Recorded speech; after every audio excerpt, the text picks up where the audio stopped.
Yes Rajesh, ఎక్కడైనా party విస్తరణ లేకపోతే క్యాబినెట్ బర్త్లు అంటే హెడ్డేకే గొడవ అసలు నాకంటే నాకెందుకు ఇవ్వలేదు, వాళ్ళకెందుకు ఇచ్చారు, కత్తి మీద సాము. వాళ్ళకెందుకు ఇచ్చారు, నాకెందుకు ఇవ్వట్లేదు.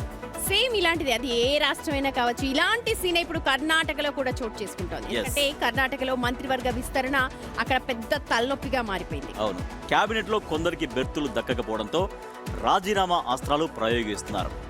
ఇంది ఎమ్మెల్యే యశ్వంతరాయ గౌడ పాటిల్ తన పదవికి రాజీనామా చేయగా బేలూరు ఎమ్మెల్యే గోపాలకృష్ణ కూడా రాజీనామా ప్రకటించారు.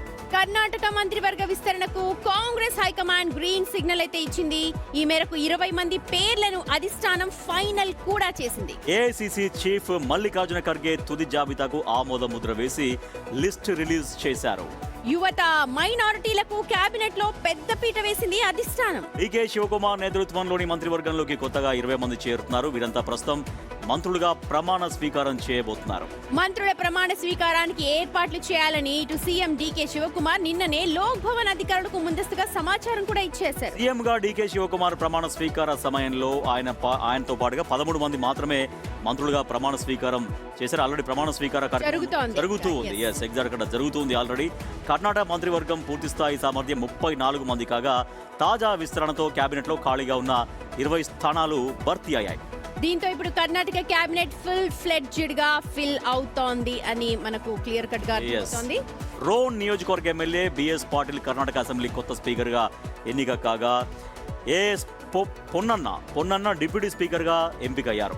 శాసన మండలి చైర్మన్ గా సలీం అహ్మద్, మండలి డిప్యూటీ చైర్మన్ గా ఉమాశ్రీ నామినేట్ అయ్యారు. అయితే ఇప్పటికే అసంతృప్తులు ఇద్దరు రాజీనామా చేయడంతో మరికొంతమంది అదే బాటలో కొనసాగుతారా, అధిష్టానం ఎలాంటి దిద్దుబాటు చర్యలు చేపట్టబోతోంది అనేది ఇప్పుడు ఉత్కంఠగా మారింది.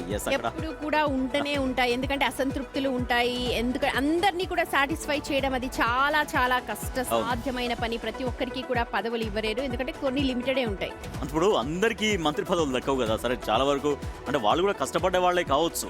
అంటే అనేక ఈక్వేషన్స్ ఉంటాయి. ఆ ఈక్వేషన్స్ ఉంటాయన్న విషయం కూడా వాళ్ళకు కూడా తెలుసు కదా. సో ఇప్పుడు అదే స్థాయిలో, ఇప్పుడు అదే ఎమ్మెల్యే స్థాయిలో ఫర్ ఎగ్జాంపుల్ ఏదైనా మండలానికి సంబంధించినటువంటి పోస్టులు ఉంటాయి. సో మండలానికి సంబంధించినటువంటి మండలానికి సంబంధించిన పోస్టులు, కాన్స్టిట్యున్సీ లెవెల్ పోస్టులు, వాళ్ళకు కూడా ఎటువంటి తలనొప్పులు ఉంటాయి. ఇప్పుడు ఎవరికి ఇస్తే ఎవరో ఒకరు ఖచ్చితంగా అలుగుతారు.